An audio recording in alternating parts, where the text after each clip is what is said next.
पुस्तक का नाम गायत्री महाविज्ञान प्रथम भाग। लेखक युग ऋषि वेद मूर्ति तपोनिष्ठ पंडित श्री राम शर्मा आचार्य। ऑडियो 3। शीर्षक है गायत्री साधना से शक्ति कोशों का उद्भव। पिछले पृष्ठों में लिखा जा चुका है कि गायत्री कोई देवी देवता भूत पलीत आदि नहीं, वरन ब्रह्म की स्फुरणा से उत्पन्न हुई आद्य शक्ति है, जो संसार के प्रत्येक पदार्थ का मूल कारण है और उसी के द्वारा जड़ चेतन सृष्टि में गति, शक्ति, प्रगति, प्रेरणा एवं परिणति होती है। जैसे घर में रखे हुए रेडियो यंत्र का संबंध विश्वव्यापी इथर तरंगों से स्थापित करके देश विदेशों में होने वाले प्रत्येक ब्रॉडकास्ट को सरलता पूर्वक सुन सकते हैं, उसी प्रकार आत्म शक्ति का विश्वव्यापी गायत्री शक्ति से संबंध स्थापित करके सूक्ष्म प्रकृति की सभी हलचलों को जान सकते हैं और सूक्ष्म शक्ति को इच्छानुसार मोड़ने की कला विदित होने पर सांसारिक, मानसिक और आत्मिक क्षेत्र में प्राप्त हो सकने वाली सभी संपत्तियों को प्राप्त कर सकते हैं। जिस मार्ग से यह सब हो सकता है उसका नाम है साधना। कोई व्यक्ति सोचते हैं हमारा उद्देश्य ईश्वर प्राप्ति, आत्मदर्शन और जीवन मुक्ति है, हमें गायत्री के सूक्ष्म प्रकृति के चक्कर में पड़ने से क्या प्रयोजन है, हमें तो केवल ईश्वर आराधना करनी चाहिए। सोचने वालों को जानना चाहिए कि ब्रह्म सर्वथा निर्विकार, निर्लेप, निरंजन, निराकार, गुणातीत है। वह ना किसी से प्रेम करता है न द्वेष, वह केवल दृष्टा एवं कारण रूप है। उस तक सीधी पहुंच नहीं हो सकती, क्योंकि जीव और ब्रह्म के बीच सूक्ष्म प्रकृति का सघन आच्छादन है। इस आच्छादन को पार करने के लिए प्रकृति के साधनों से ही कार्य करना पड़ेगा। मन, बुद्धि, चित्त, अहंकार, कल्पना, ध्यान, सूक्ष्म शरीर, षट चक्र, इष्ट देव की ध्यान प्रतिमा, भक्ति भावना, उपासना, व्रत, अनुष्ठान, साधना, यह सभी तो माया निर्मित ही हैं। इन सब को छोड़कर ब्रह्म प्राप्ति किस प्रकार होनी संभव है? जैसे ऊपर आकाश में पहुंचने के लिए वायुयान की आवश्यकता पड़ती है, वैसे ही ब्रह्म प्राप्ति के लिए भी प्रतिमा मूलक आराधना का आश्रय लेना पड़ता है। गायत्री के आचरण में होकर पार जाने पर ही ब्रह्म का साक्षात्कार होता है। सच तो यह है कि साक्षात्कार का अनुभव गायत्री के गर्भ में ही होता है। इससे ऊपर पहुंचने पर सूक्ष्म इंद्रियां और उनकी अनुभव शक्ति भी लुप्त हो जाती है।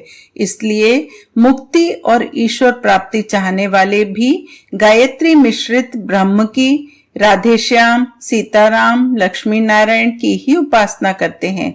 निर्विकार ब्रह्म का सायुज्य तो तभी होगा जब ब्रह्म बहुत से एक होने की इच्छा करेगा और सब आत्माओं को समेटकर अपने में धारण कर लेगा। उससे पूर्व सब आत्माओं का सविकार ब्रह्म में ही सामीप्य, सारूप्य, सायुज्य आदि हो सकता है। इस प्रकार गायत्री मिश्रित सविकार ब्रह्म ही हमारा उपास्य रह जाता है। उसकी प्राप्ति के लिए साधन जो भी होंगे वे सभी सूक्ष्म प्रकृति गायत्री द्वारा ही होंगे। इसलिए ऐसा सोचना उचित नहीं कि ब्रह्म प्राप्ति के लिए गायत्री अनावश्यक है। वह तो अनिवार्य है। नाम से कोई उपेक्षा या विरोध करे यह उसकी इच्छा, पर गायत्री तत्व से बचकर अन्य मार्ग से जाना असंभव है। कई व्यक्ति कहते हैं कि हम निष्काम साधना करते हैं, हमें किसी फल की कामना नहीं, फिर सूक्ष्म प्रकृति का आश्रय क्यों ले?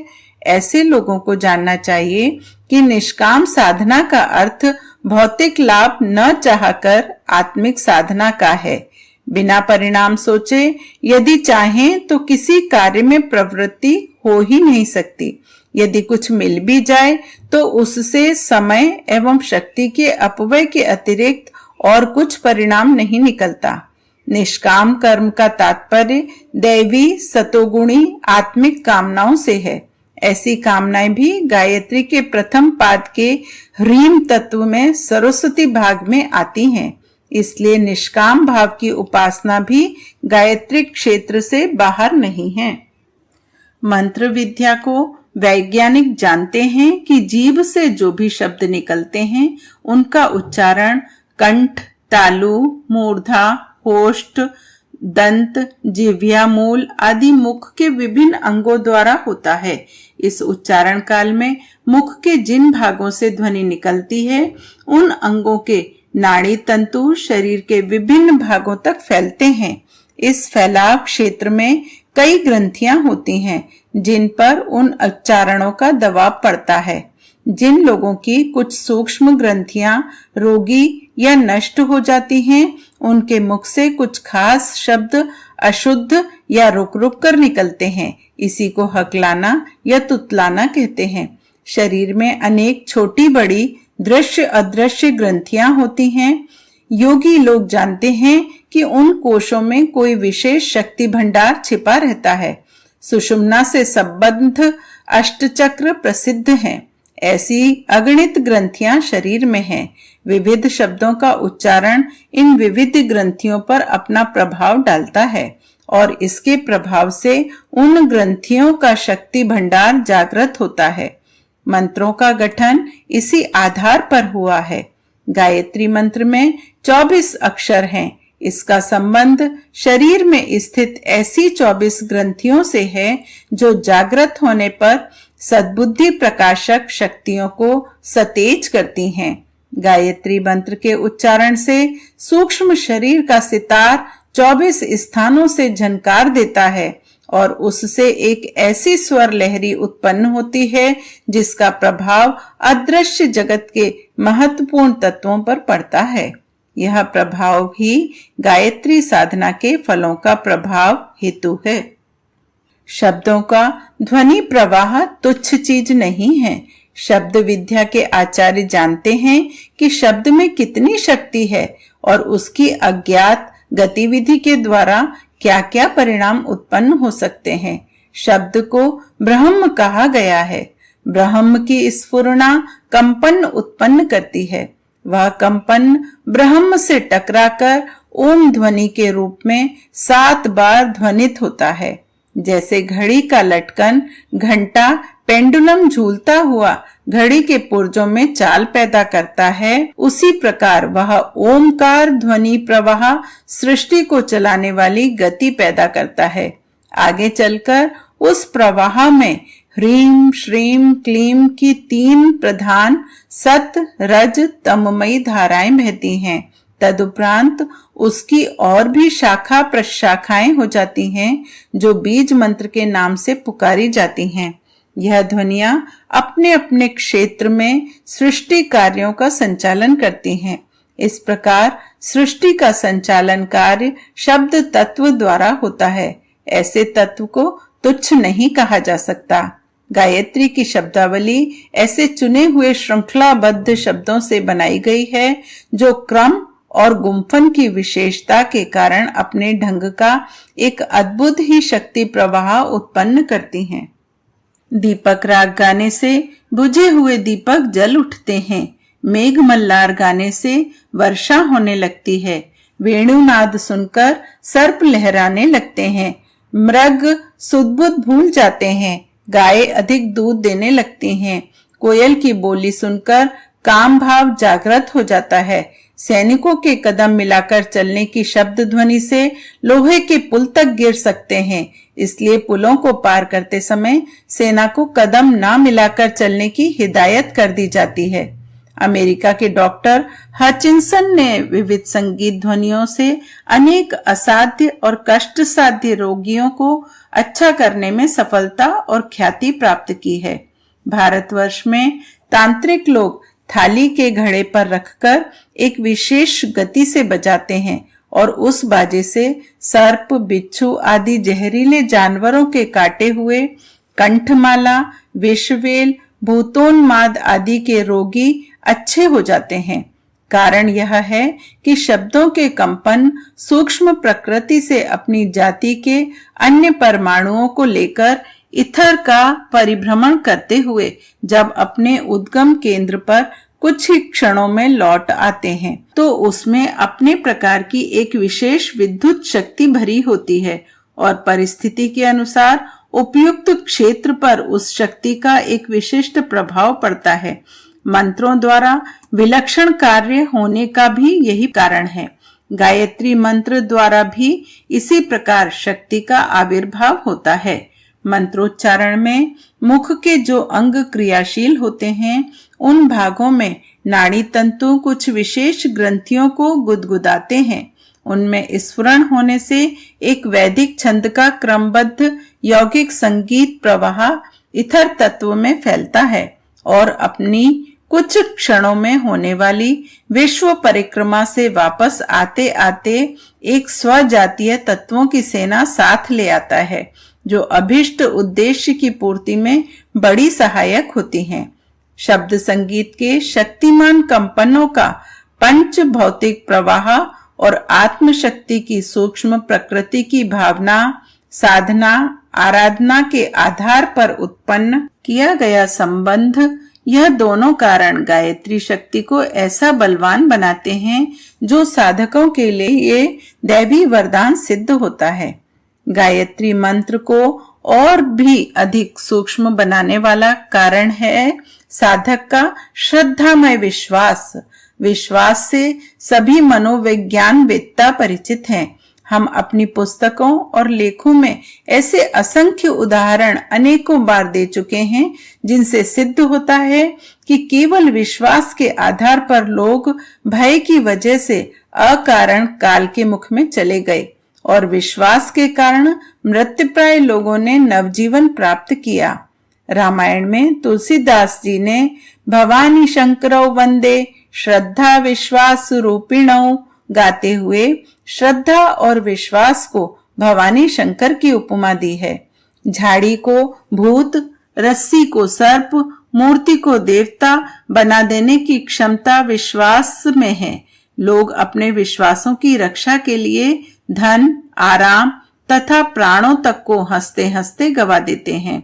एकलव्य, कबीर आदि ऐसे अनेक उदाहरण हैं, जिससे प्रकट है कि गुरु द्वारा नहीं, केवल अपनी श्रद्धा के आधार पर गुरु द्वारा प्राप्त होने वाली शिक्षा से भी अधिक विज्ञ बना जा सकता है। हिप्नोटिज्म का आधार रोगी को अपने वचन पर विश्वास करा के उससे मनमाने कार्य करा लेना ही तो है। तांत्रिक लोग मंत्र सिद्धि की कठोर साधना द्वारा अपने मन में कितनी अगाध श्रद्धा जमाते हैं। आमतौर पर जिसके मन में उस मंत्र के प्रति जितनी गहरी श्रद्धा जमी होती है, उस तांत्रिक का मंत्र भी उतना काम करता है। जिस मंत्र से श्रद्धालु तांत्रिक चमत्कारी काम कर दिखाता है, उस मंत्र को अश्रद्धालु साधक चाहे 100 बार बके कुछ लाभ नहीं होता।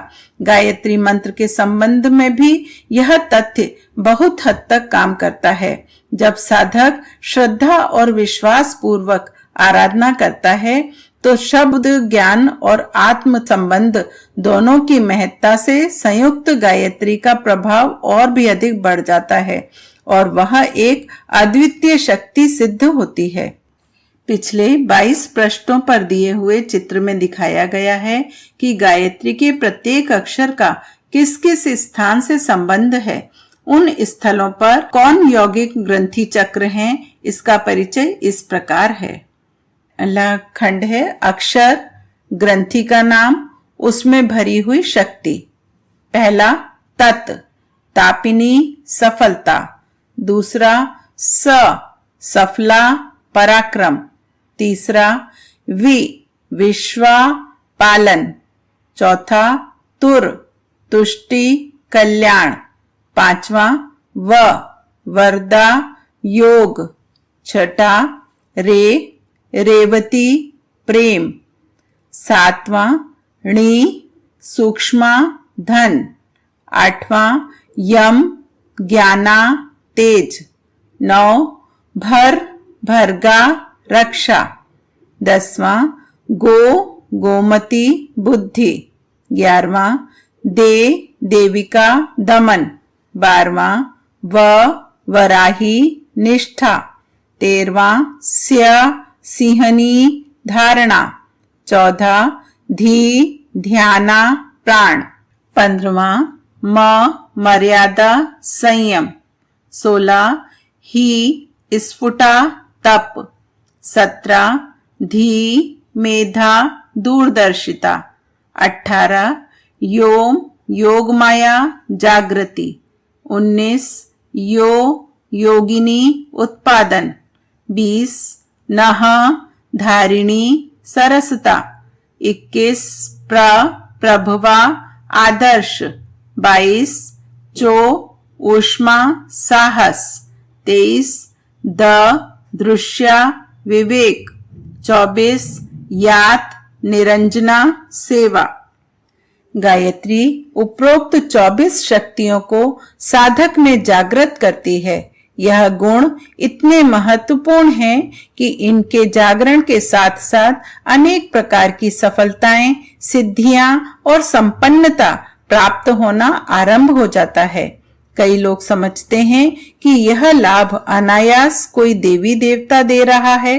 कारण यह है कि अपने अंदर हो रहे सूक्ष्म तत्वों की प्रगति और परिणति को देख और समझ नहीं पाते। यदि वे समझ पाएं कि उनकी साधना से क्या क्या सूक्ष्म प्रक्रियाएं हो रही हैं, तो यह समझने में देर ना लगेगी कि यह सब कुछ कहीं से अनायास दान नहीं मिल रहा है, वरन आत्मविद्या की सुव्यवस्थित वैज्ञानिक प्रक्रिया का ही यह परिणाम है। गायत्री साधना कोई अंधविश्वास नहीं, एक ठोस वैज्ञानिक कृत्य है और उसके द्वारा लाभ भी सुनिश्चित ही होते हैं।